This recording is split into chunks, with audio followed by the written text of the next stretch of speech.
Muchas gracias a la Fundación Remanso y muchas gracias especialmente a Mario Alberto Ruiz, que fue el gestor de esta invitación, que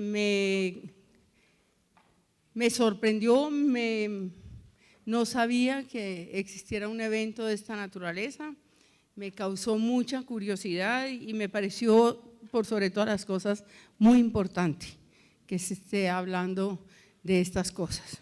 Lo que yo voy a hacer aquí, de acuerdo con lo que le dije a Mario, es sobre todo dar testimonio de cómo fue el proceso de la escritura de dos libros míos que tuvieron que ver con este duelo del suicidio de mi hijo Daniel, que algunos de ustedes habrán leído.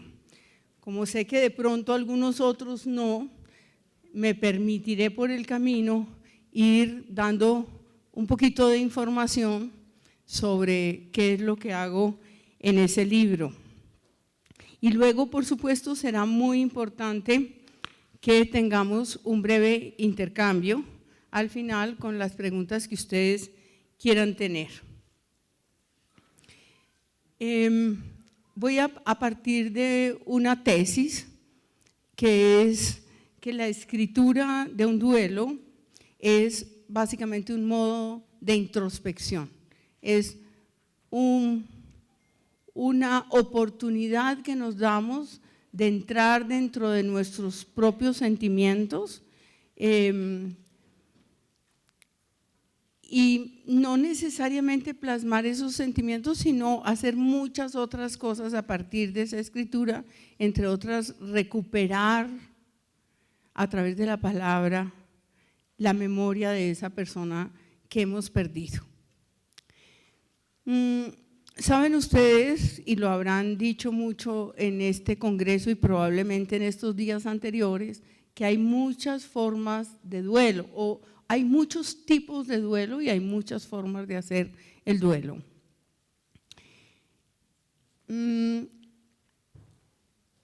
Yo tuve un duelo anterior, que fue saber que a Daniel, a la edad más extraordinaria, a los 19 años, le llegaba una enfermedad mental. Eso es otro tema, pero es un tema muy importante porque aquí poco se habla de la enfermedad mental, no se sabe realmente qué es, hay mucho prejuicio y mucha estigmatización también de la enfermedad mental. Entonces, mi hijo, que fue siempre un estudiante muy brillante, un muchacho introvertido, juicioso y sobre todo respetuoso de los demás, es decir, lo que una madre puede considerar un muchacho para nada problemático y por el contrario una persona que en el colegio merecía los mejores elogios de sus profesores, o sea que no daba ningún problema.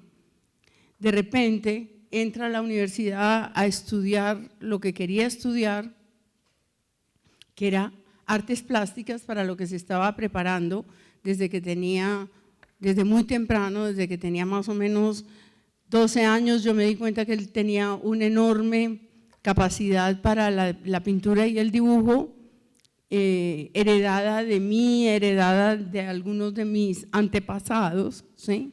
Y lo puse en escuelas de pintura y de dibujo, y decidió estudiar eso, y al año yo lo vi batallando contra lo que pensamos inicialmente que sería un problema vocacional.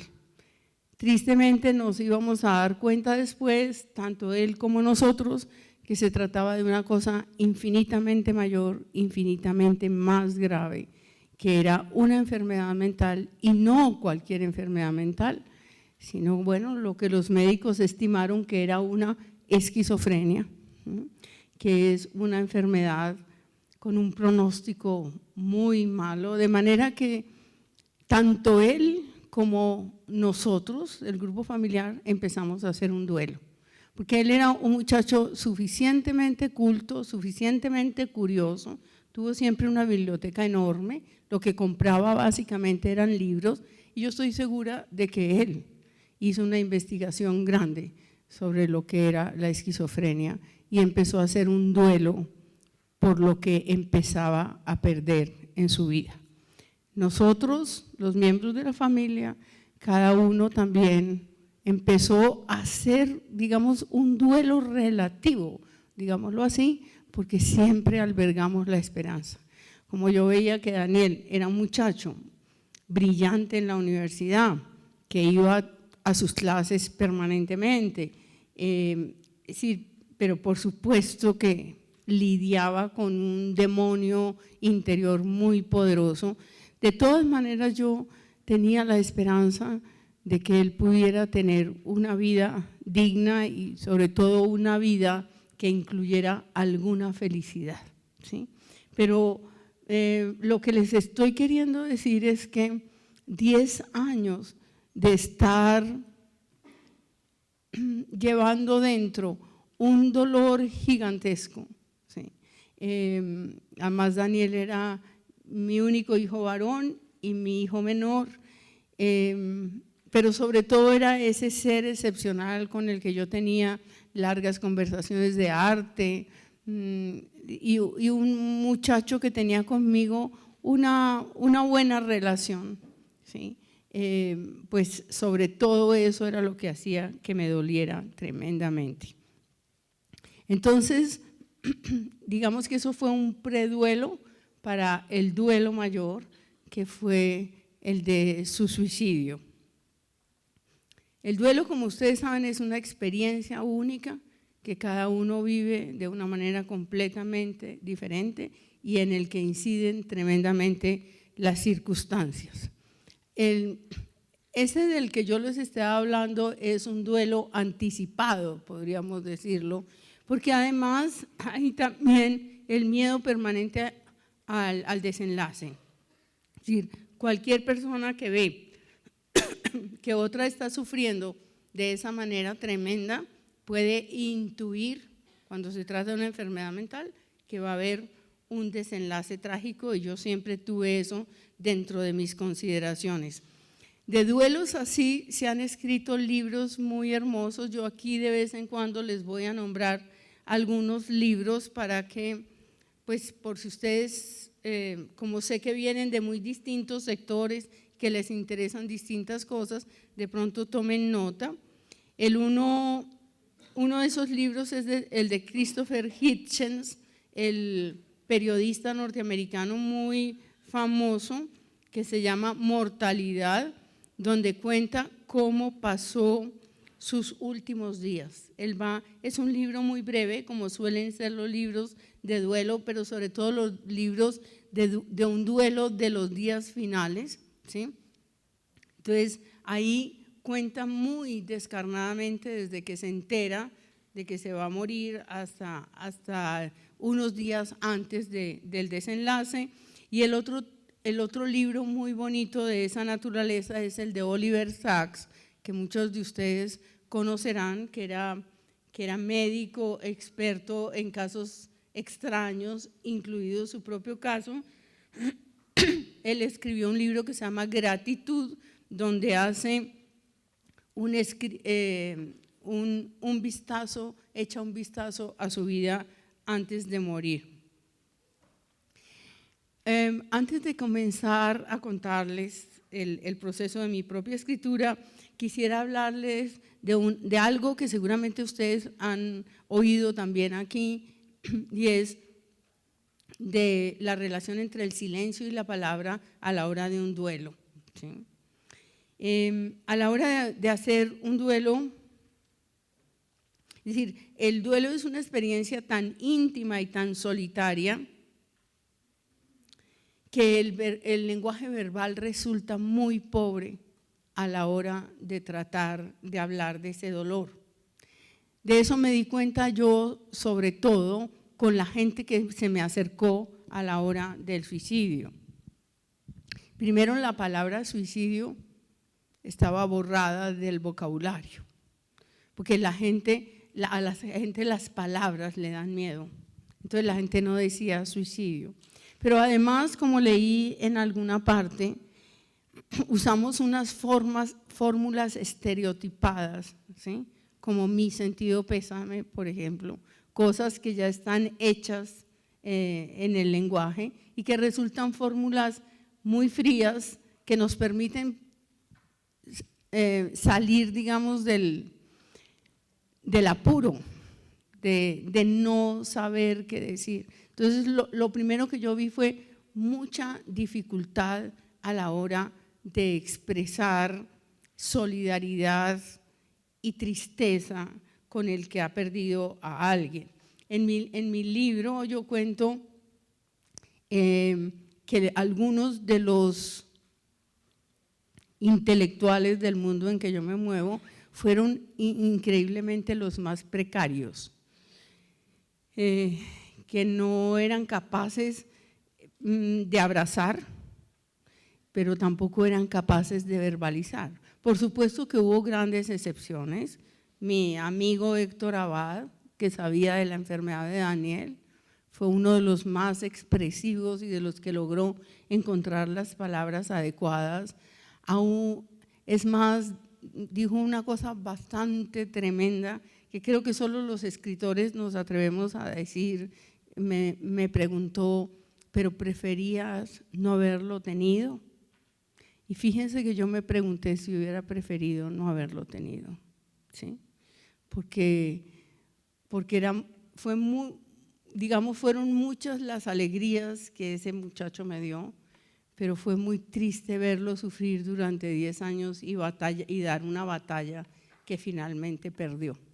Y así como Héctor, algunos otros se expresaron muy bien, pero lo que quiero decir también es que cuando hay un duelo, rápidamente el silencio se instaura en las familias y básicamente es porque uno tiene miedo de desatar el dolor del otro. Entonces,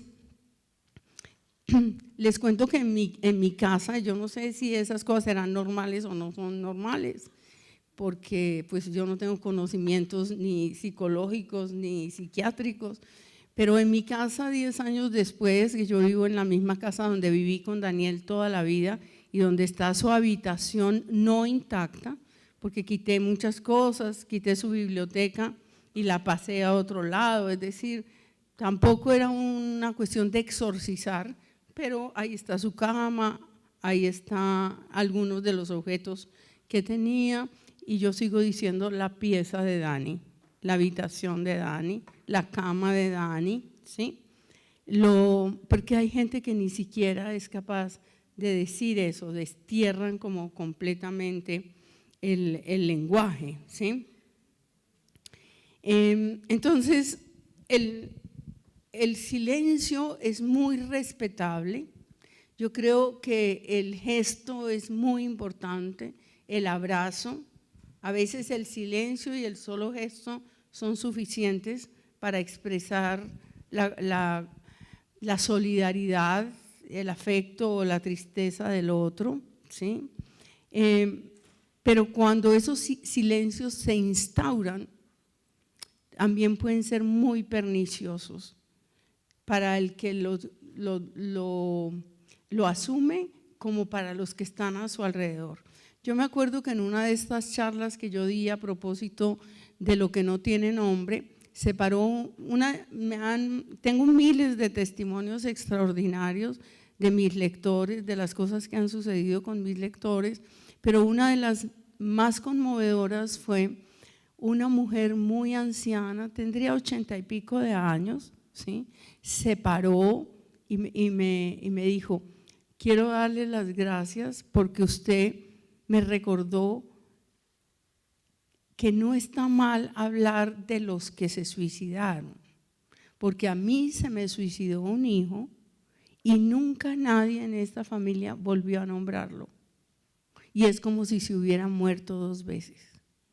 Y ahora que usted me dice que usted me autoriza de alguna manera a volver a hablar de ese hijo que estaba muerto 2 veces, ¿sí?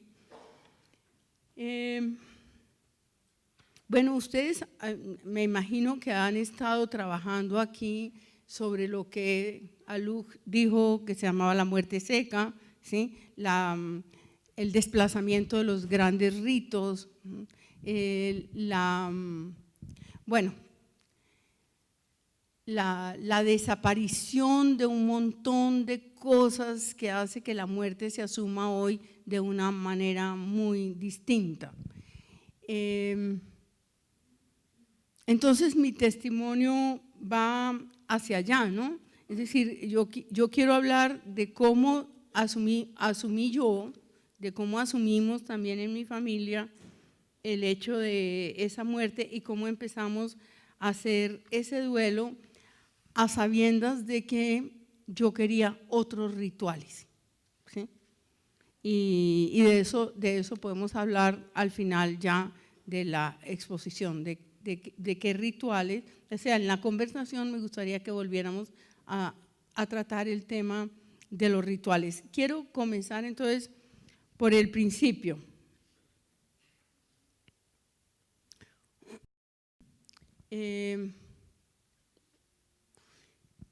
Daniel, que tenía 28 años y estaba haciendo un posgrado en la Universidad de Columbia, llevaba 10 meses en la Universidad de Columbia, se suicidó el 14 de mayo del 2011 tirándose del último piso del edificio donde vivía en Manhattan. En ese libro que yo escribí, yo muestro todos los actos que precipitaron ese suicidio o todos los hechos que precipitaron ese suicidio. El 10 fue el día de la prevención del suicidio. Yo creo que yo que fui maestra y que vi muchos muchachos afectados de muchísimas cosas, estoy absolutamente convencida de que hay que hacer campañas para prevenir el suicidio y de que hay maneras de prevenir el suicidio, pero también soy una respetuosa absoluta de la decisión del suicidio. Pienso que ese es un derecho fundamental de los seres humanos, pienso que ha existido siempre y pienso que de pronto es una salida cuando la gente está sufriendo extremadamente. Entonces, yo creo, no sé en el tiempo cómo se dan las cosas, porque luego uno confunde los hechos y el pensamiento. Yo me acuerdo que cuando me dieron la noticia por el teléfono, eso es una cosa que tal vez no digo en el libro, yo pensé, pasó. Cuando yo dije pasó, quería decir, eso estaba por pasar, pasó. A pesar de que yo grité, lo primero que dije fue no, no, no, no, como cualquier madre haría. Yo creo que cuando yo dije pasó, yo ya estaba dando un paso para la aceptación de esa muerte. Y por el tipo de, digamos, de pensamiento mío liberal y por esto que les acabo de decir de mi respeto por el suicidio, entre otras cosas, porque en el mundo de la literatura los suicidios son innumerables, ¿sí? Y algunos por razones muy dolorosas, como Sylvia Plath o Virginia Woolf, que han dado constancia de su sufrimiento. A pesar de todo eso, yo pienso que el suicidio es también una opción, y como sabía todo lo que había pasado en los últimos días, en los últimos meses en la Universidad de Columbia, pude entender que Daniel tomara esa decisión. Yo no me voy a detener en cosas del libro porque están ya ahí, ustedes las pueden mirar. Voy a contar más bien cuál fue el proceso por el cual yo llegué a la escritura y qué hizo la escritura dentro de mí, porque se trata de una manera de hacer el duelo. He contado en otras oportunidades, bueno, nosotros nos vamos a Nueva York esa misma noche y tomamos una serie de decisiones. La primera decisión, que íbamos a poner en su muro de Facebook que Daniel había muerto por su propia mano. Es decir, que no íbamos a ocultar el suicidio. Era una posición ética de papá, mamá y 2 hijas,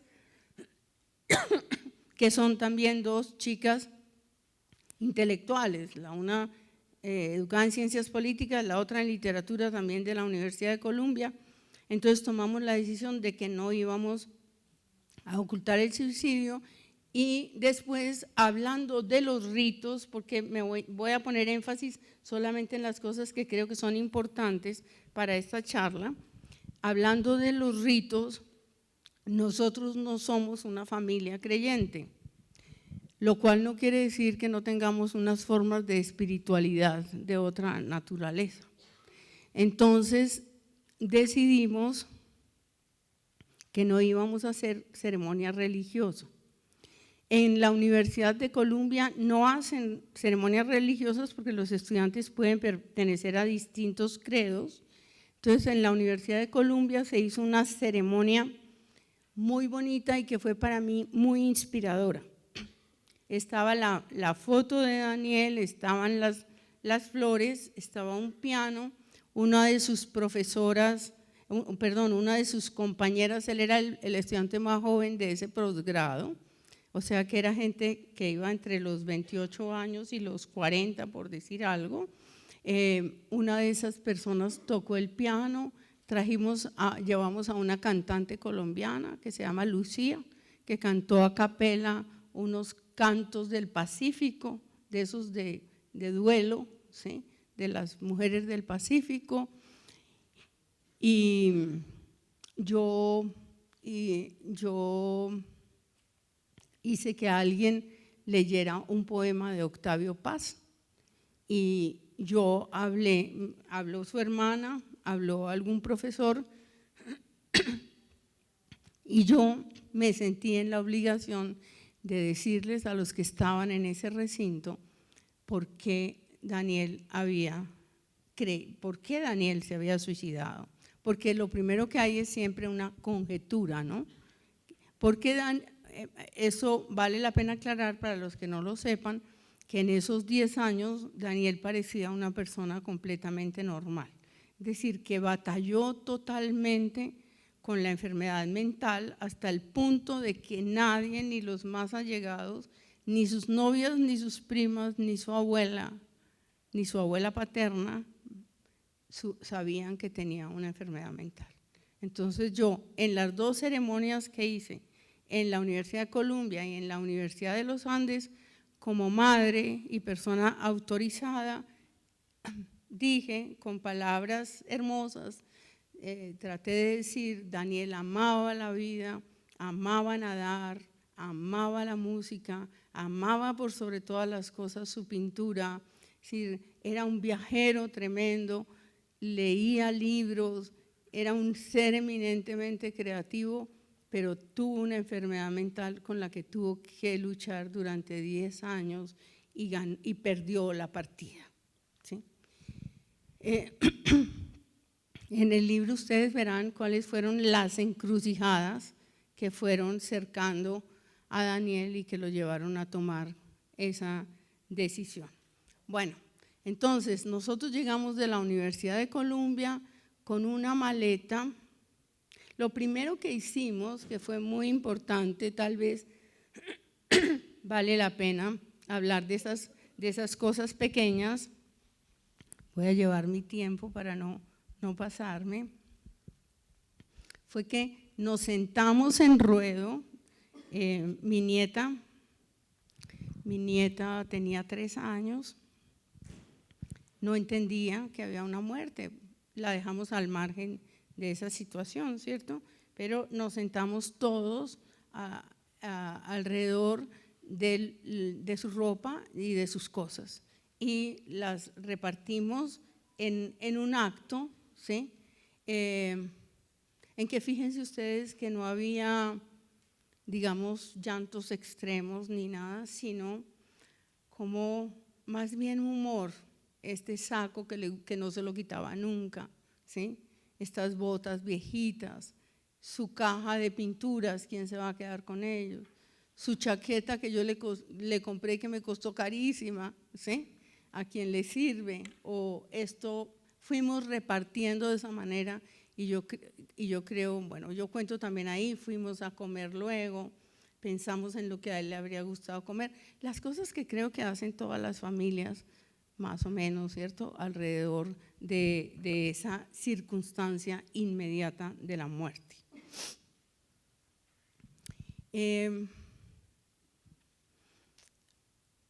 También creo que vale la pena decir aquí, por el entorno en que me encuentro hoy, que nosotros decidimos la cremación, decidimos dejarlo en los Estados Unidos, que hicimos esta ceremonia en un sitio muy hermoso que queda en medio de un jardín extraordinario, de una especie de parque gigantesco de esos que hay en Nueva York, y que fuimos solamente los 6, el papá, la mamá, las hermanas y sus maridos, y nos sentamos allí frente a una mesa tapada que luego supimos que debajo estaban los restos de Daniel, eso no lo comprendimos del todo.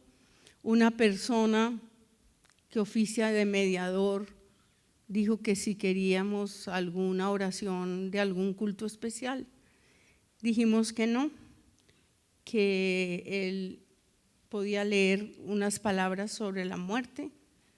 Él dijo alguna cosa que tenía preparada para eso, ¿sí? No queríamos tampoco ser desobligantes con la persona que estaba ejerciendo ese oficio con gran respeto.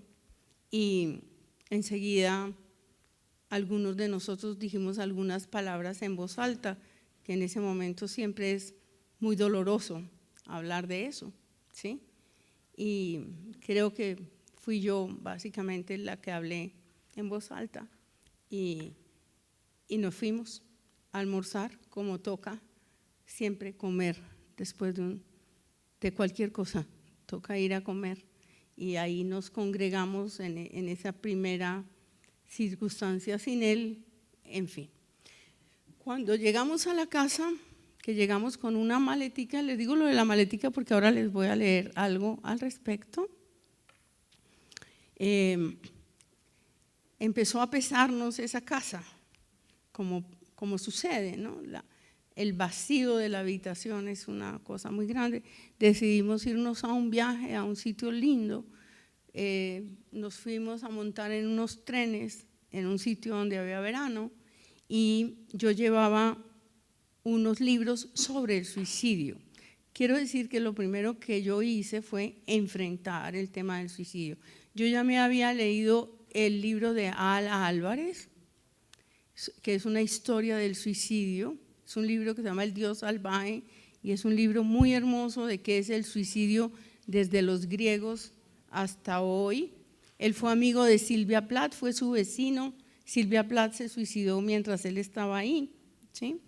Y entonces yo me llevé ese libro, me llevé algunos otros libros que ya no recuerdo cuáles eran, y me llevé, como siempre que voy a mis viajes, una libreta. Y como había empezado a suceder ya en el momento en que tomamos un avión para ir a Nueva York, todos los recuerdos de Daniel iban llegando, y yo iba consignando ideas, pensamientos, ¿sí? Subrayando cosas de esos libros. Y en ese, digamos, 3 semanas de meditación en soledad, lejos de, digamos, del entorno habitual, de pronto, y es lo que no creo que cuentes en el libro, pero lo he dicho en algunas entrevistas, de pronto yo comprendí algo tremendo, comprendí que desde que Daniel decidió ir a la Universidad de Columbia había habido miles de equivocaciones. La de su psiquiatra, que había pensado que sí podía irse cuando hacía 10 meses había hecho un primer intento de suicidio. La de la gente de la universidad, que a pesar de estar informada de que él tenía una enfermedad, no le prestó, digamos, no hizo caso de ciertas cosas. La del mismo Daniel, que escogió la carrera que no tocaba y que no dio las alarmas suficientes en la universidad. Bueno, la universidad le hizo unas exigencias aterradoras, como que tenía que conseguir un trabajo en el verano, ¿sí? Él mandaba cartas a todos los museos en Nueva York, pues era un niño latinoamericano recién llegado, las probabilidades para él eran mínimas. Bueno, me puse a hacer, digamos, un inventario de cosas. El psiquiatra colombiano que no le llegaba a las citas y él decidió no ir. La psiquiatra colombiana a la que lo cambiamos, que cuando nosotros fuimos después de la muerte no sabía que tenía una enfermedad mental, ¿sí? Que no había pedido la historia clínica. Es decir, vimos miles y miles y miles de cosas que se entrelazaban y lo que yo pensé es en la tragedia griega, donde Edipo pasa exactamente por el lugar en donde está el padre y lo mata y luego sin pensarlo se casa con la madre, es decir, una serie de circunstancias trágicas que hablaban de una especie de destino, de una especie de fuerza aterradora que había comenzado cuando, como un rayo cae sobre una casa, la terrible noticia de que hay una enfermedad mental en uno de sus miembros, ¿sí? Entonces fue cuando decidí que yo tenía que escribir esto. Yo lo decidí porque soy escritora, ¿no? Es decir, porque los escritores vamos desarrollando una intuición de qué es lo verdaderamente significativo y que vale la pena contarse.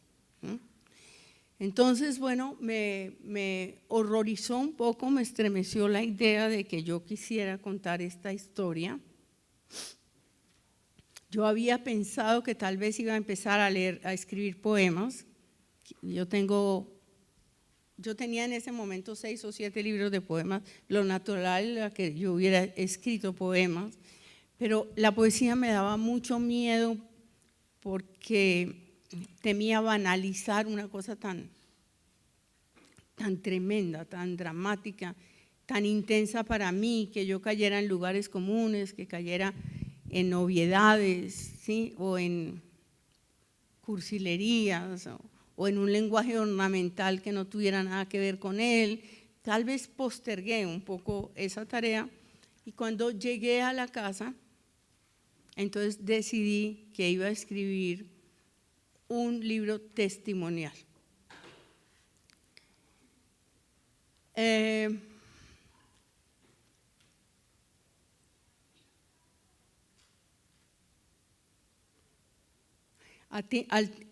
Al tiempo, es decir, mientras escribía este libro, sucedió también que me puse a revisar su obra. Eso se los digo porque creo que hay gente aquí también que tiene duelos. Entonces quiero decir que empleé toda mi energía en asomarme a Daniel. Entonces abrí las enormes cartas donde él había dejado todo absolutamente clasificado. Y empecé a mirar que había dejado, que era numerosísimo, numerosísimo, numerosísimo, desde ejercicios de clase hasta obras que yo no conocía, como el autorretrato que hay ahí en el catálogo. Descubrí que a los 18 años había hecho todos esos autorretratos. Descubrí que a los 18 años él ya sabía que tenía una enfermedad mental, por lo que muestra en esos autorretratos. Traté de ver qué era bueno, qué era malo, dónde estaba él, qué quería decir.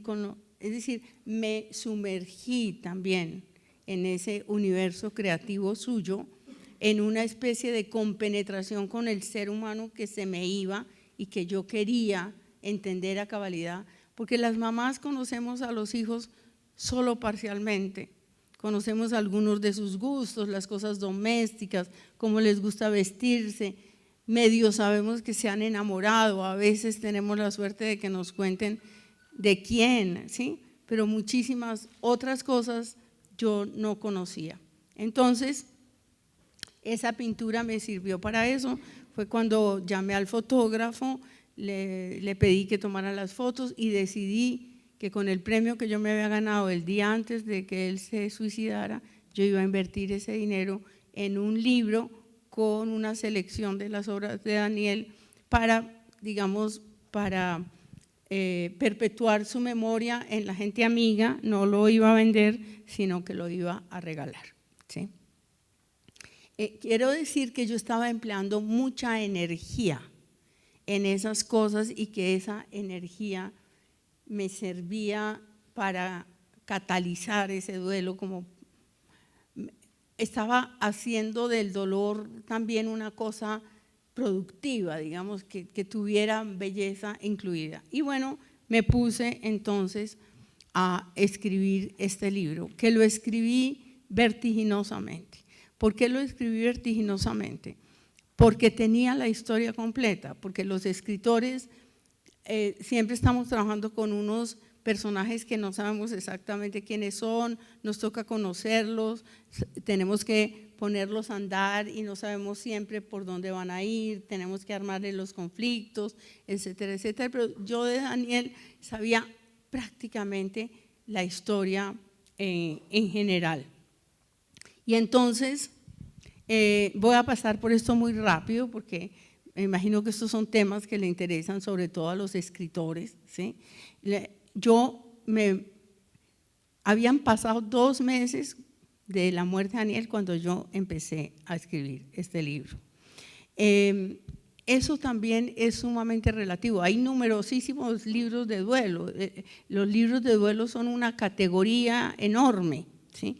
Y entonces hay gente que necesita 20 años para empezar a escribir algo sobre lo que pasó, y hay gente que desde el momento mismo en que las cosas están pasando las asume. Por ejemplo, Jean Didion, que perdió a su marido mientras estaban comiendo, el marido cae y muere sobre la mesa.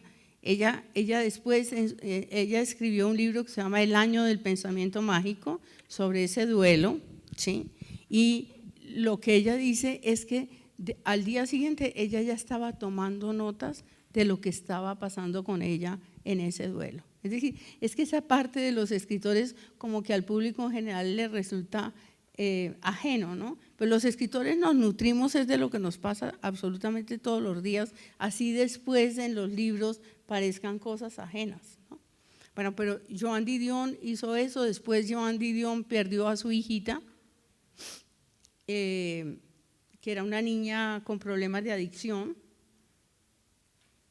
que era adoptada y que murió por una sobredosis, y escribió otro libro que se llama, o sea, en el mismo año se le murieron los dos, el marido y la hija. Es una escritora muy importante, escribe ese libro que se llama Las noches azules, y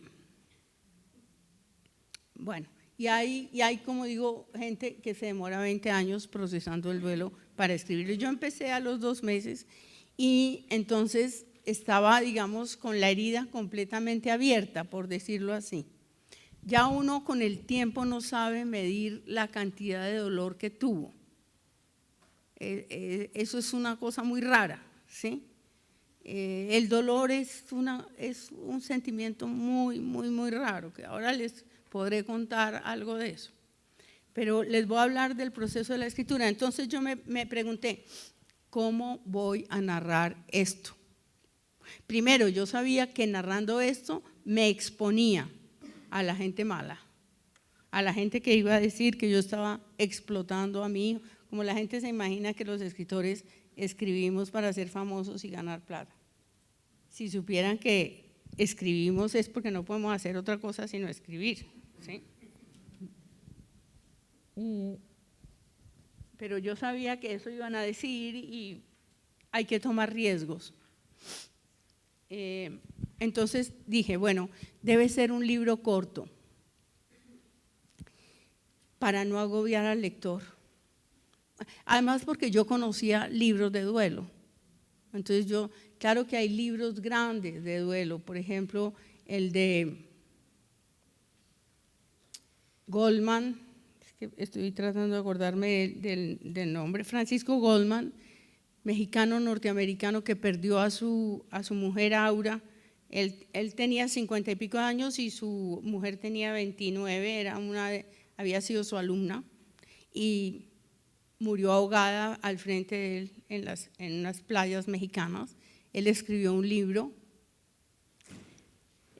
Alguien dice tu nombre, se llama ese libro, que es muy grueso y que es, digamos, el libro de un hombre absolutamente dolido por la pérdida de lo que más quería. Entonces es una exaltación de Aura, básicamente. Entonces yo dije, bueno, no voy a escribir un libro corto, voy a escribir un libro que no sea sentimental. Creo que el sentimentalismo es la quintesencia de lo latinoamericano, ¿no? O sea, la telenovela es la mejor muestra de cómo nos relacionamos a través de lo sentimental, muchas veces lo cursi, ¿no? Lo extravagante. Y no creo que esté mal. Yo creo que la telenovela tiene su lugar. Es literatura popular y está bien que esas cosas se den en esos territorios. Hay unas mejores que otras, poquitas, ¿no? Pero sí, de pronto se logran cosas muy, muy interesantes. Pero en la literatura el sentimentalismo es un tabú. Es decir, dar gritos y digamos, hacer de eso un escenario de un dolor impúdico, por decirlo de alguna manera, pues no era una cosa que a mí me gustara hacer. Y le había enseñado a mis estudiantes que siempre es mejor lo seco y lo sobrio, da mucho mejor cuenta del dolor. Sabía que yo no podía hacer una apología de Daniel, porque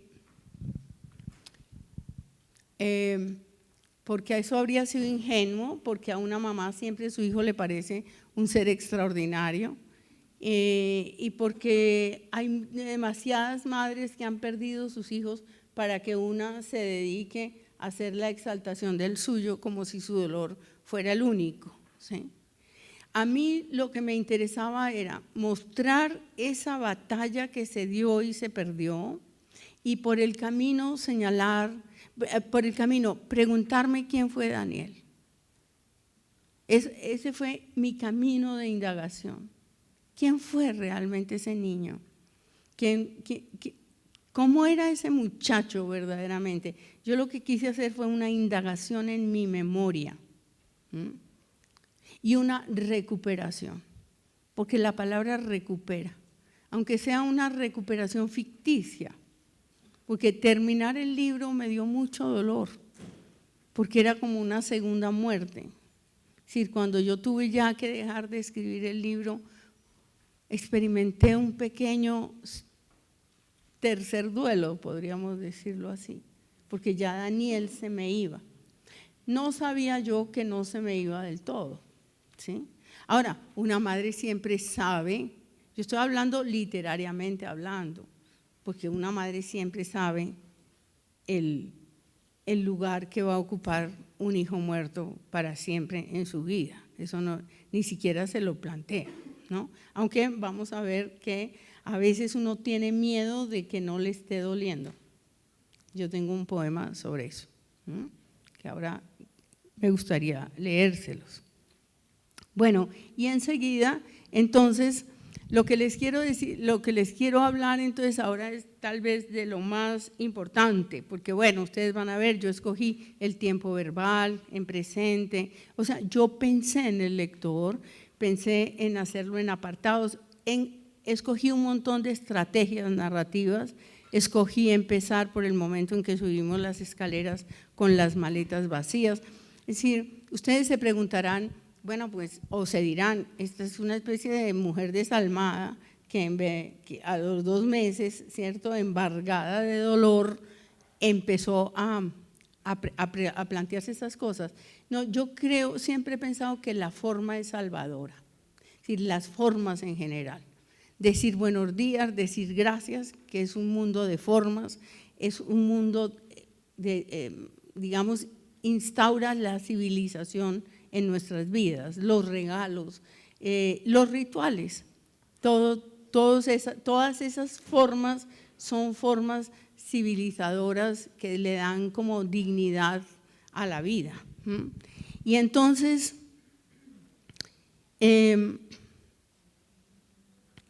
yo dije, yo tengo que buscar la forma en que este relato le haga justicia a la imagen de Daniel, ¿sí?, y hable sobre un tema tan universal como la pérdida de un hijo, señalando un montón de cosas por el camino que yo había ido tomando notas, como cómo estamos educando a nuestros hijos, en qué ideas de éxito, porque todos tienen que ir a hacer las mismas cosas, en qué está la psiquiatría realmente, porque hay cosas tan absurdas como que a mi hijo el único día que estuve en una clínica de reposo, yo lo dejo y le digo que vuelvo mañana por la mañana.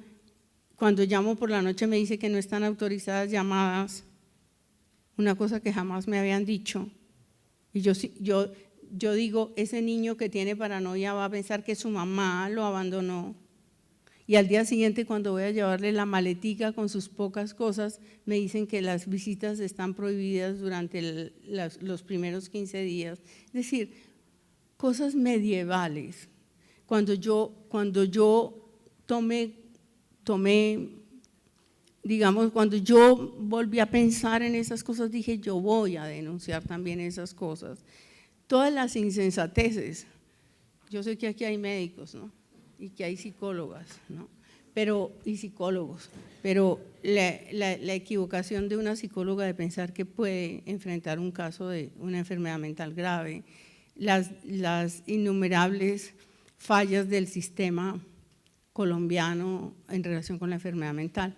Todas esas cosas empecé a pensar y quise hacer de ese libro, digamos, de esa muerte, por decirlo así, un pretexto para hablar de un montón de cosas que nos conciernen a todos.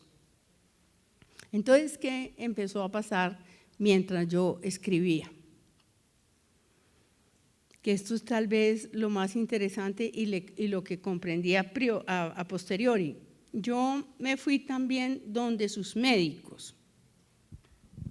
Me acuerdo, donde el psiquiatra que lo trataba, que es un psicoanalista absolutamente ortodoxo y frío, pero un hombre que le ayudó a vivir con dignidad 4 años, ¿sí? Un hombre con el que yo tenía reticencias, mi marido más aún, pero al que yo respeto. Me fui con un montón de preguntas, con unas preguntas que para una mamá serían consoladoras o inquietantes, no importa. Me acuerdo que una era, ¿qué era yo para Daniel? Y el psiquiatra no me contestó ni una sola de las preguntas que yo le hice. Yo sé que Daniel era para ese psiquiatra un paciente especial, porque alcanzaba a ver en las pocas oportunidades que hablé con él la fe que tenía en que Daniel podía llegar lejos. Pero él fue impiadoso o ortodoxo o yo no sé qué, pero a mí no me reveló nada. O sea que yo me volví a mi casa sin nada, defraudada.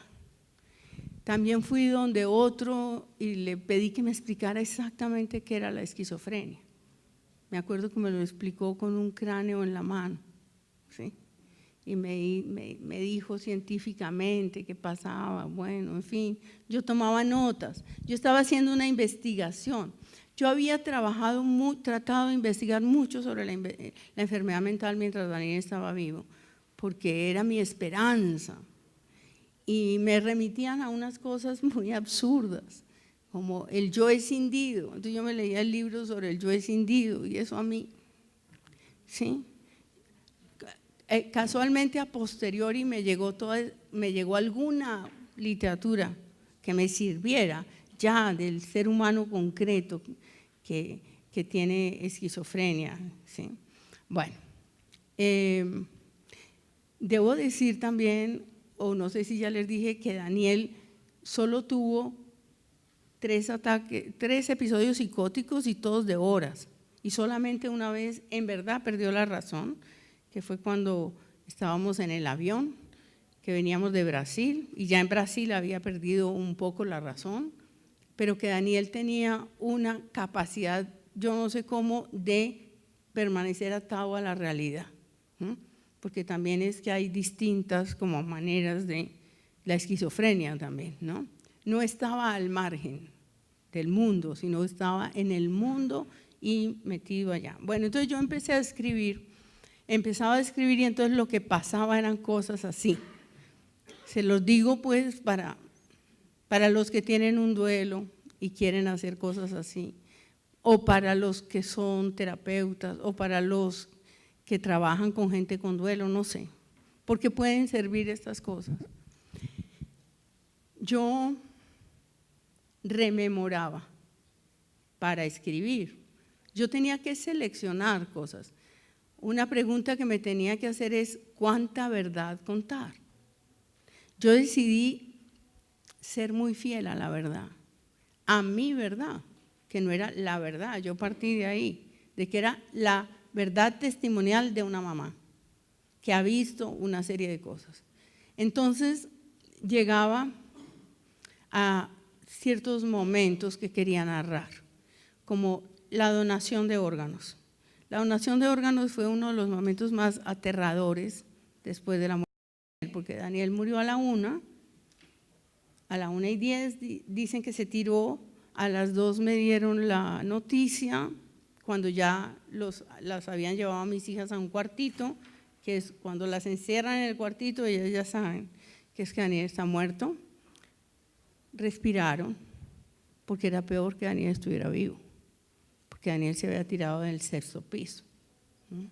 Ellas me contaron que preguntaron, ¿está vivo? Con la esperanza de que les dijeran, está muerto, porque si no estaría vuelto pedazos.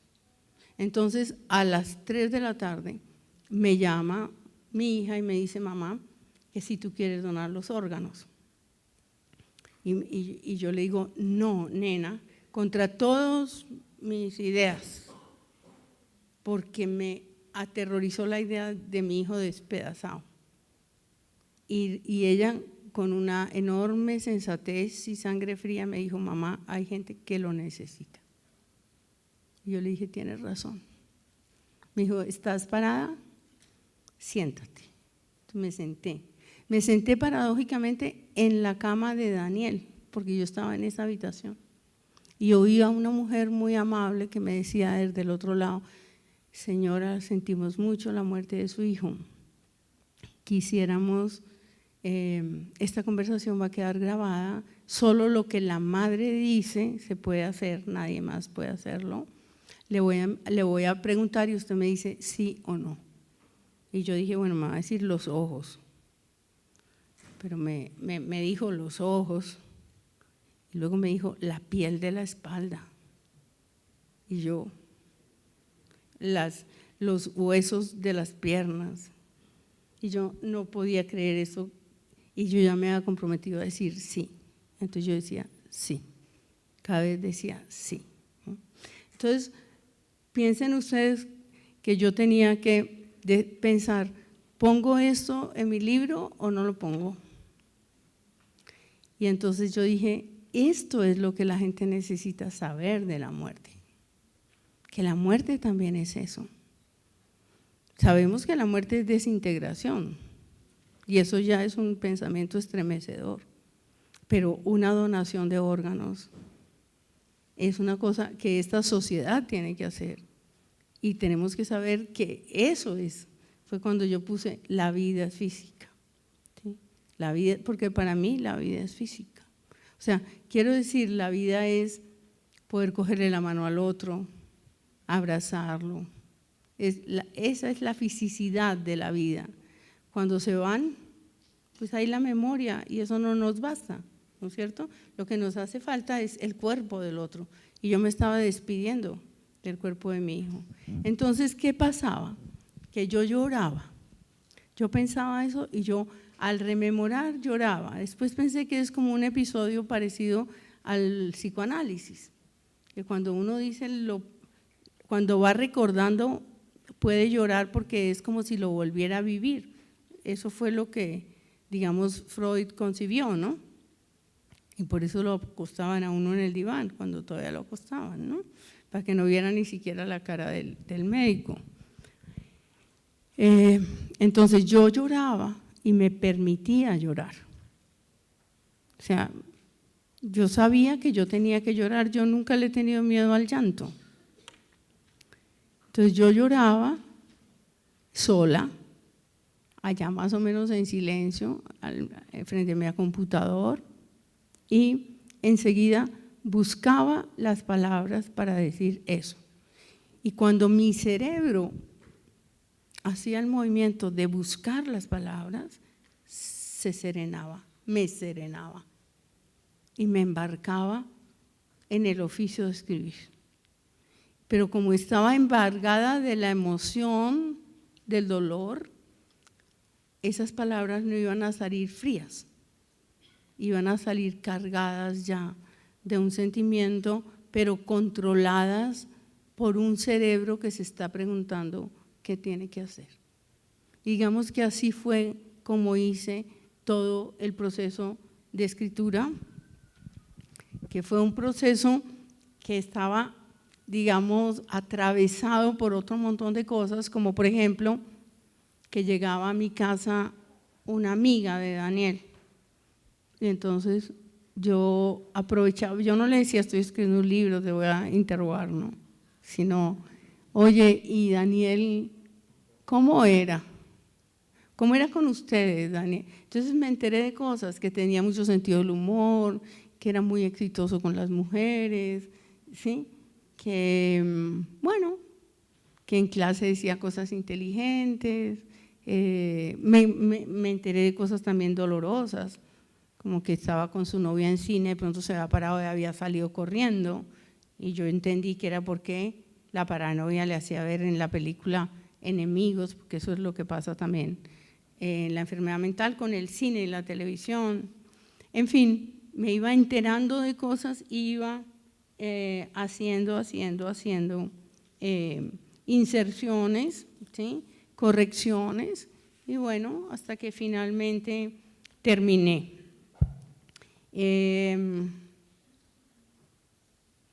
Por el camino me leí muchos libros, el que se lea mi libro hallará que estoy conversando con muchos escritores que mientras tanto yo iba leyendo, muchos escritores que hablan de duelo, de los más importantes. Hay un artículo de Leila Guerreiro, creo que es que se llama, sobre el duelo, que apareció en El País, donde habla de la literatura de duelo contemporánea, de los testimonios de duelo, no de las teorías, ¿no?, sobre el duelo. Pero algunos de esos libros muy importantes que yo me leí fueron Desgracia Impeorable de Peter Hanke, el escritor alemán, Mortal y Rosa de Francisco Umbral, que es sobre la muerte del hijo, de Marcos Giral Torrente, tiene un libro que se llama Tiempos de Vida, que es sobre la muerte de su padre. Sergio del Molino tiene un libro que se llama La Hora Violeta, que es sobre la muerte del hijo también. Bueno, literatura de duelo hay muchísima y muy buena. para terminar, 5 minutos, mientras escribía ese libro empezaron a aparecer los poemas, muy lentamente, que son los poemas de un libro que tengo que se llama Los Habitados, que salió hace como unos 3 años, que es sobre la locura, el suicidio y la pérdida. Les voy a hablar solamente de los poemas más íntimos, que son los que aquí interesan, porque quiero que vean cómo aparecieron. Yo ya había escrito un poema cuando él se fue para la Universidad de Columbia, que fue un poema que luego leímos el día que lo despedimos en la universidad y que dice: otra vez sales de mí, pequeño, mi sufriente. Es decir, era como un parto hacia otra vez, un segundo parto, y cuando se fue de la casa. Y el día de la muerte pues quedaba también muy bien: otra vez sales de mí, pequeño, mi sufriente. Entonces, voy a hacer una cosa que casi no hago, que es que voy a leer esos primeros poemas en que yo hablé de cosas muy íntimas a través de la poesía, que luego dije no quiero como regodearme en eso, y di un paso y hablé de todos los que han estado encerrados y los saqué de la instancia puramente personal. Pero, por ejemplo, siempre la ambulancia en los Estados Unidos llegó exactamente a los 2 minutos, algo que no habría pasado aquí. Y eso le permitió a mis hijas no ver el cadáver, que ni siquiera sé si era cadáver o si estaba vivo, porque luego estaba entubado. Pero alguien llamó a la ambulancia y yo siempre me pregunté quién llamó a la ambulancia. Entonces escribí esto, para darles un ejemplo de cómo traslada uno cosas así a la poesía. Último instante. ¿En qué pupila quedaste tú grabado para siempre? Aún vivo, pero volando triste hacia la muerte, en el último instante, el cielo a tus espaldas. ¿Quién te lleva dentro de sí como una pesadilla hacia la noche? O una anécdota, un puro escalofrío que aspira a remansarse en la palabra. ¿Quién vio lo que no vi? Lo que tan solo a mí me pertenece, tú como un ave inversa que se entrega, oscura y sin plumajes, derrotada. Luego el psicoanalista de él me dijo que el salto hacia el vacío es en forma simbólica un regresar al vientre de la madre, muy psicoanalítico. Entonces yo escribí esto: a tu hora. Dice el psicoanalista que el salto hacia el vacío es en forma simbólica un regresar al vientre de la madre. De otro modo me hubieras tú buscado, de otro modo habría yo querido recibirte en la curva más dulce de mi adentro, en un cobijo de azules membranas, en un mar de benigna oscuridad que librara tus ojos de la herida del sol de cada día. Mas a tu hora solo fui intemperie, un agujero en la red que tejí con torpes hilos, por donde regresaste hacia esa nada, de donde alguna vez viniste a darme luz, temblor, sentido.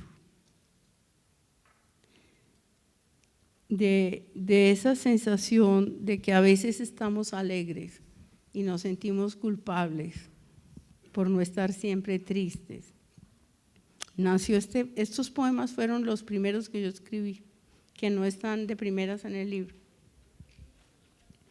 Pido al dolor que persevere.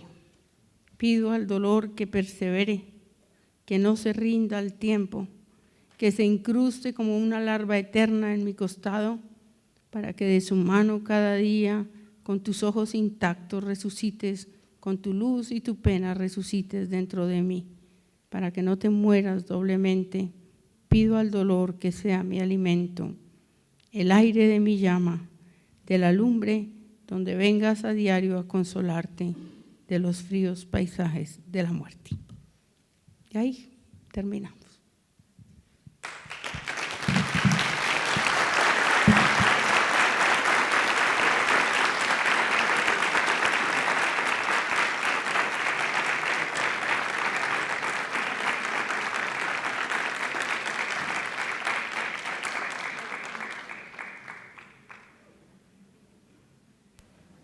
¿Alguien tiene alguna pregunta?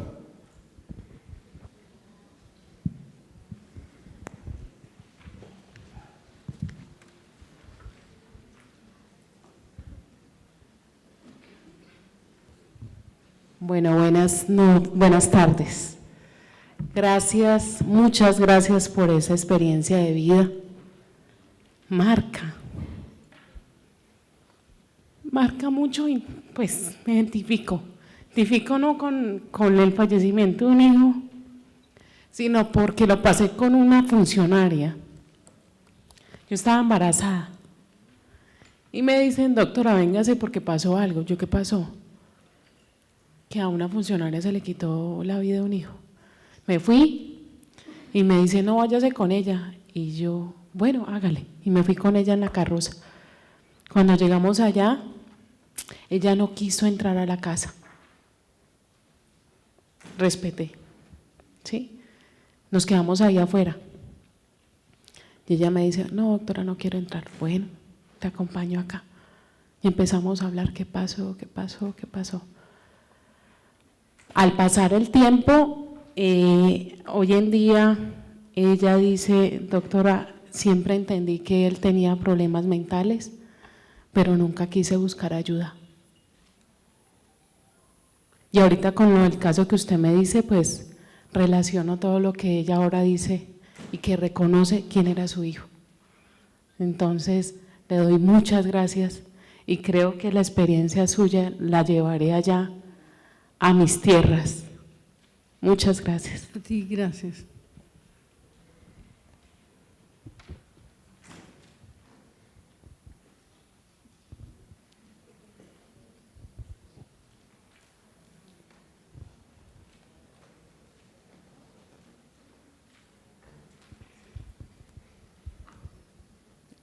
Buenas tardes, profesora. Una pregunta que me ha tenido aquí trabajando durante toda su intervención. ¿Qué función considera usted que tiene el dolor dentro de un proceso de construcción de un, no sé, ni siquiera sé si se puede hablar de un sentido, pero ¿es posible entender el dolor como que contenga un potencial de conocimiento, de descubrimiento de sí mismo, en el que sea posible también ubicarse para vivir?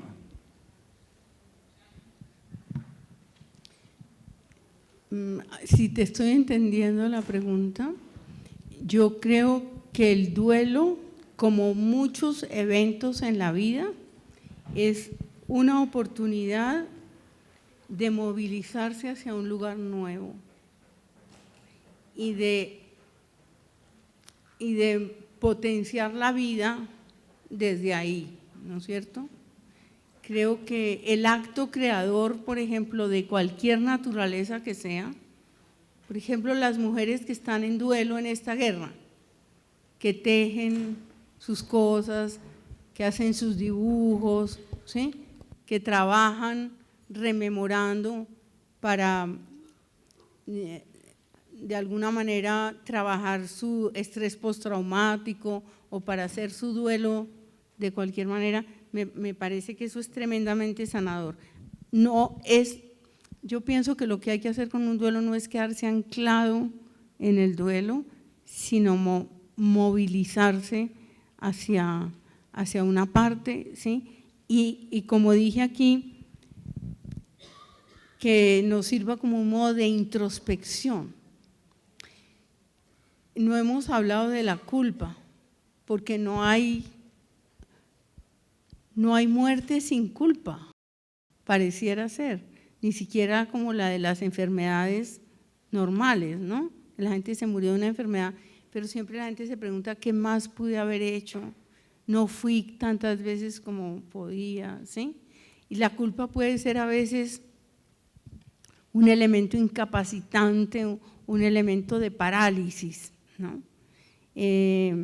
No, yo creo que lo que yo aprendí, yo no hice esto, yo no escribí ese libro para curarme, yo no escribí este libro para ayudar a nadie, yo escribí ese libro porque la literatura es mi lenguaje natural y mi oficio, y porque me pareció que me iba a permitir hacer una obra de una enorme potencia que no tiene que ver con el lenguaje simplemente, sino que ese lenguaje nos remita a realidades muy hondas, ¿cierto?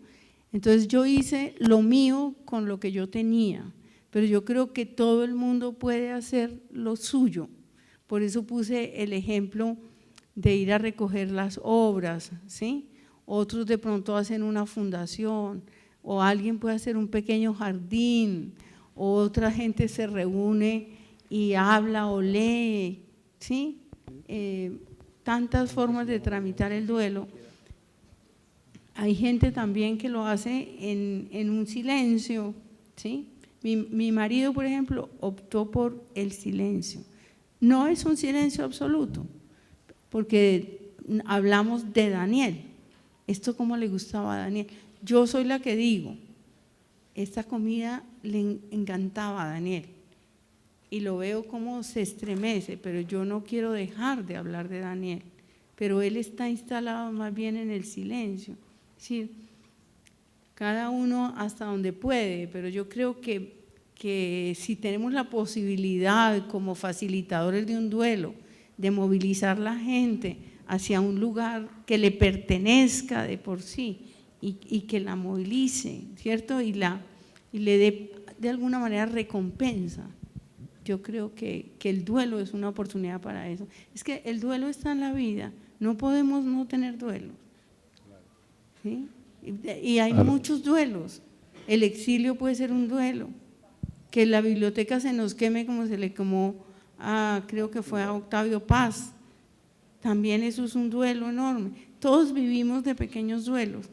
Hacer de esos duelos un motivo para otra cosa, me parece que es la única manera, digamos, de salir adelante. Una pregunta. Buenas tardes. Mi nombre es Alberto, soy colombiano. La gente me confunde con africano, pero soy colombiano. Yo he perdido 2 hermanos en situaciones violentas y la pérdida de ellos me ha hecho aprender que la venganza es nociva para la elaboración de los duelos. Es mejor optar por la vía del perdón en estos casos. ¿Qué tiene usted para decirnos a nosotros los colombianos que muchos optan por el camino de la venganza? Y yo sigo creyendo que la venganza es lo más nocivo que hay para la elaboración de duelo. Gracias. Bueno, me alegra oír esas palabras, porque bueno, una muy buena parte de los colombianos ha optado por la venganza y por eso estamos en esta guerra que no acaba, ¿no? Le puedo decir desde mi experiencia qué pasó. Por supuesto, en un proceso largo como el que yo tuve con la enfermedad de Daniel, yo salí resentida con alguna gente, ¿sí? Con la amiga que lo echó de la casa y no fue capaz de decirme que a Daniel le estaba pasando algo raro, sino que simplemente porque Daniel le dijo alguna cosa extraña, ella lo echó y lo desbancó de su amistad. O con el médico que hablaba con la mujer mientras yo le consultaba qué era lo que le pasaba a mi hijo y hablaba por teléfono con la mujer. O el que me dijo, cuídelo porque ellos se juntan. Con tanta gente, con la psicóloga que no supo entender nada y que decía que nos estaba manipulando. Lo que yo quise hacer cuando empecé este libro, y lo tuve clarísimo, era que este no era un libro para tomar venganza, porque eso habría demeritado mi tarea, porque eso no estaba a la altura de la memoria de Daniel, porque uno no puede escribir un libro sobre un hijo que tuvo una tragedia y optó por una salida que a él le pareció digna y que yo respeto, ¿sí?, para vengarse de todos los que en un posible momento se… Entonces por eso no puse ningún nombre propio. Pongo el doctor tal, el doctor X, el doctor Z, allá ellos si se reconocen, ¿sí? Pero yo sí soy una convencida, ya pasando esto a un territorio macro, que estamos viendo que una parte de la gente que ha sido víctima de la violencia de este país ha sido capaz de responder, y no necesariamente desde el cristianismo ni en ninguna fe, con la generosidad del perdón como usted hizo, ¿sí? Y yo pienso que lo otro, empecinarse en la venganza, no es sino entrar en un ciclo que no puede traer sino más muertes. Estoy absolutamente convencida de eso. Profesora, buenas tardes. Muchas gracias por sus palabras, que yo las siento llenas de belleza y con mucho amor. Le agradezco su presencia, porque además es diferente leerla, que siempre ha sido pues un placer, y también escucharla y tenerla cerca. Quería preguntarle respecto a la participación que tuvo su familia en esa trayectoria que tuvo usted de hacer el libro. ¿Cómo lo recibió su familia? ¿Si tuvo efectos en ella? Porque usted habló como de los efectos que podía tener en algunas personas de su medio. Me gustaría conocer respecto al efecto en su familia. Bueno, sí. A ver, yo tuve clarísimo que eso solo le concernía a mi familia inmediata y a nadie más. O sea, el papá y las hermanas. Yo no me iba a poner a preguntarle a mi mamá y a mi papá, que los tengo vivos, ni a nadie más, porque esa es una decisión muy íntima. Es más, yo podría haber pensado que ese libro yo lo escribía y punto, pero no sentí que eso fuera el caso. Como era una tragedia que nos concernía a todos, yo me sentí en la obligación moral, primero, de decirles, voy a escribir un libro sobre eso, que los atemorizó, por supuesto. Y segundo, cuando lo terminé, les dije, ya terminé el libro, yo necesito que ustedes se lo lean antes de yo presentarlo al editor, para que ustedes me digan si están en desacuerdo con alguna cosa o con todo, ¿sí? Entonces la primera reacción de ellos fue, no podemos leerlo, no nos sentimos capaces de leerlo. Los tres dijeron eso. Y yo, es muy pronto, dijeron, llevábamos por ahí unos 8 meses de duelo.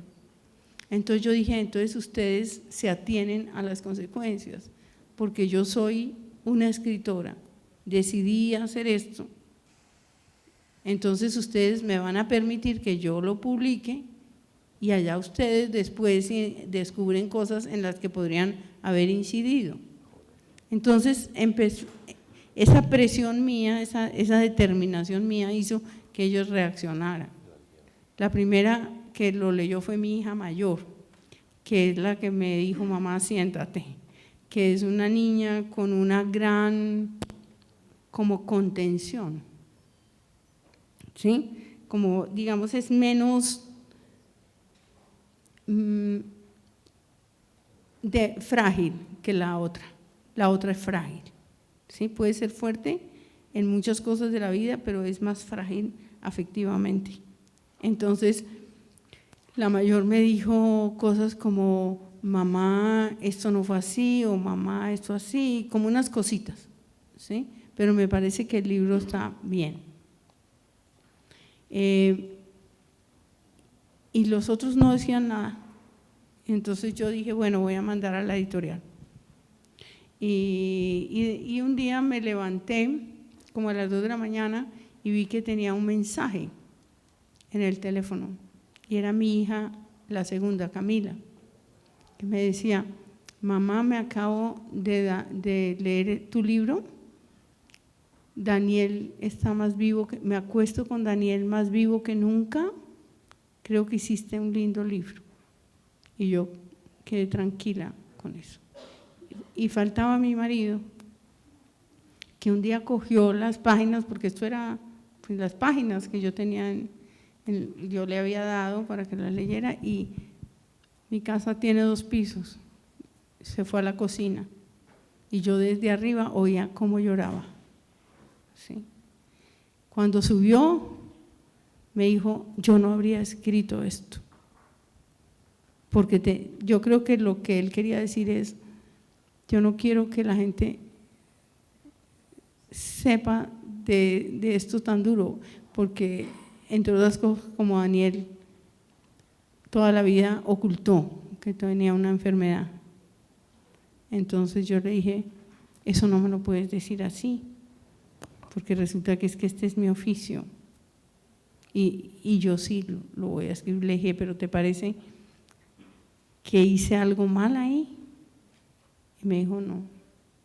Le dije, ¿te parece que deshonro la memoria de Daniel o que digo cosas que no son justas o lo que sea? Me dijo, no. Le dije, bueno, entonces yo lo voy a publicar. Y lo publiqué. Digo cosas de pronto de mi familia, de la familia de él, que es muy religiosa, quiso hacer esa misa, ¿sí?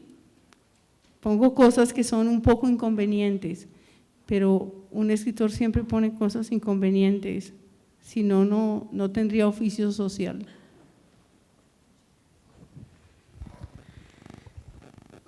Bueno, si Piedad, quieren. yo te quiero hacer una pregunta, Sí. una última pregunta. Cuando yo estudiaba un poco este asunto de lo que pasa con el familiar de un suicida, yo he encontrado que hay 2 elementos que son muy importantes y que un autor español lo recoge en un texto que él llama El enigma y el estigma del suicidio, Juan Carlos Pérez.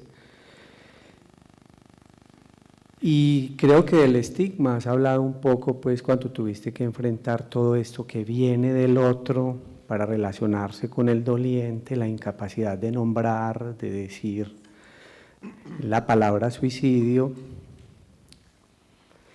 Pero a mí particularmente me ha interesado el enigma en el doliente de lo que pasó realmente, porque uno puede, digamos, cuando vuelve sobre la historia, cuando hace memoria, como tú lo nombras, uno puede ir hilvanando lo que pudo haber pasado, porque la decisión de en algún momento cuando te dan la noticia tú dices, pasó, ¿sí? Era como un preaviso.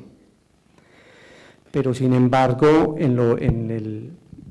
los familiares que yo he escuchado de suicidas en clínica o de las lecturas que he hecho, sobre todo en literatura, las teorías nos aportan muy poco al respecto, lo teórico. Creo que la literatura ha hecho más eso en ese sentido. Las grandes preguntas, ¿por qué? ¿Qué pasó al final? En tu libro hay, por ejemplo, una pregunta que a mí me llama mucho la atención y es, ¿cuáles fueron sus últimos pensamientos? Si pensó en ti inclusive, cosas Sí. de ese tipo. Entonces, la pregunta es en este sentido y es, cuando la palabra queda atrapada en la letra, cuando la palabra se hace literatura, porque yo creo que eso es otra versión de lo que viviste, esto de alguna manera se modera, esta preguntadera, diría yo, este enigma que queda sin resolver y que el que podría resolverlo ya no está. ¿Sí? Sí.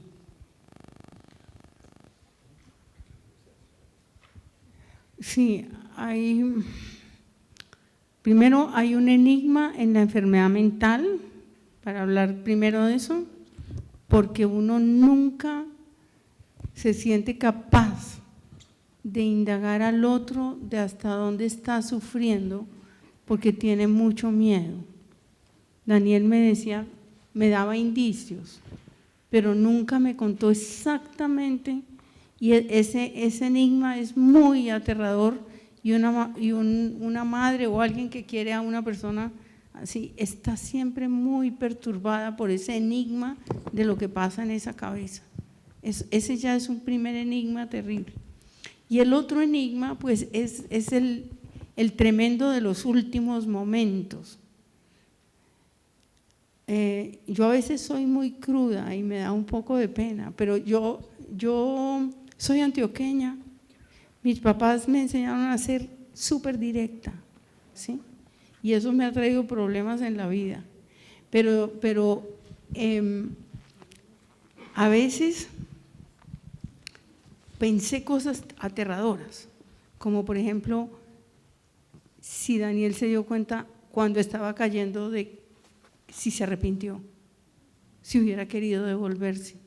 Esos son los pensamientos que atormentan a un doliente.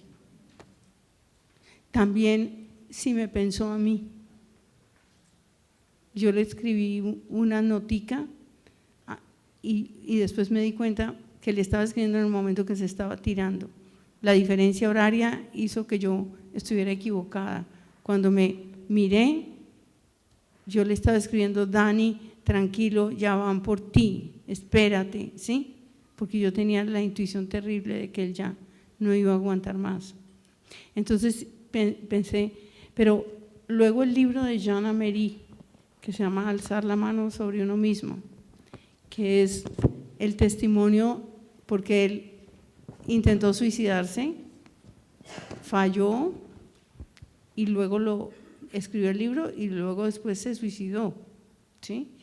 Me consolaron muchas cosas de las que dice Jean Amery, y luego he tenido testimonios también. Jean Amery dice cosas muy dolorosas, como que el suicida se mira en el espejo y se despide de sí mismo. Se despide de ese ser que fue, porque había investigado sobre el suicidio. Pero dice una cosa que me consoló profundamente, que si un suicida piensa en el momento de tomar la decisión en su papá, su mamá, su mujer o sus hijos, no tendría el valor para hacerlo. Tiene que pensar solo en sí mismo, en su propia desesperación y su propio dolor, ¿sí? Entonces, por supuesto, hay un agujero negro terrible ahí. En estos días circula por ahí, a raíz del Día de la Prevención del Suicidio, un video que me mortificó muchísimo, de una escritora que yo conozco, que dice, respeto pues que ella da ese testimonio, dice que ella trató de suicidarse.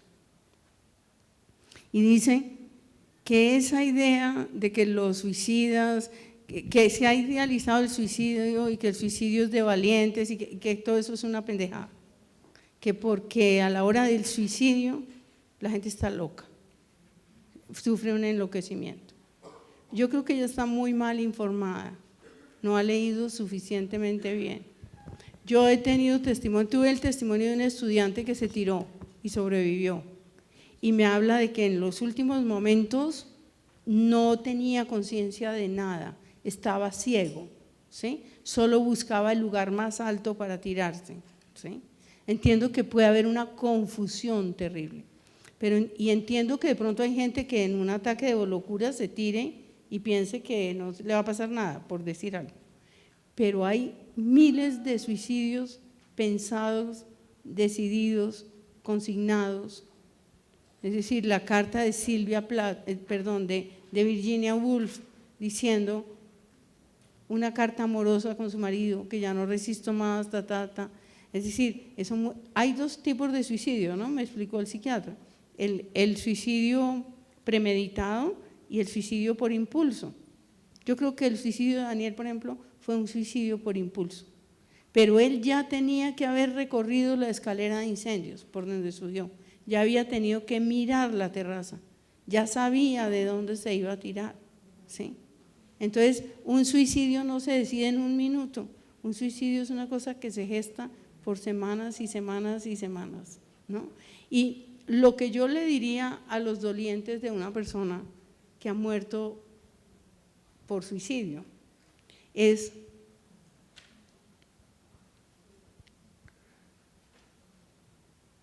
decir, es la muerte más respetable que hay. ¿Podríamos tal vez haber evitado ese suicidio? Eso es una pregunta que nunca podremos responder, porque es posible que a Daniel lo hubiéramos salvado ahí y que Daniel no hubiera podido seguir allá, que se hubiera venido a vivir conmigo como un ser inútil y se hubiera tirado de mi propio edificio, o se hubiera tomado unas pastillas o hubiera cualquier otra cosa. Nunca podemos decir lo último sobre eso, ¿sí? Entonces yo hablando del perdón de que hablaba el Señor allí, yo creo que el suicidio ni siquiera se merece la deliberación de si hay que perdonar. El suicidio hay que perdonarlo de entrada, porque no es un acto de desamor, muchas veces es un acto de amor. Yo creo que Daniel lo que estaba diciendo era, no quiero que sufran más conmigo, porque lo iban a llevar al hospital. No quiero que mis hermanas tengan esta carga, no quiero que mi mamá y mi papá sigan con esta carga, ¿sí? Y yo no quiero, sobre todo, seguir con la carga de saber que tengo que salir de una universidad sabiendo que cargo con unas voces que oigo, ¿cierto?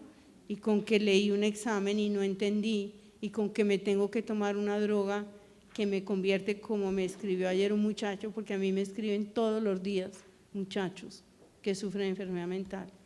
La droga contra la enfermedad mental quita la libido, pone en un estado de atonicidad, ¿cierto? La persona se va aplanando. Pues yo no creo que uno tenga que optar por vivir así. Bueno, muchas gracias.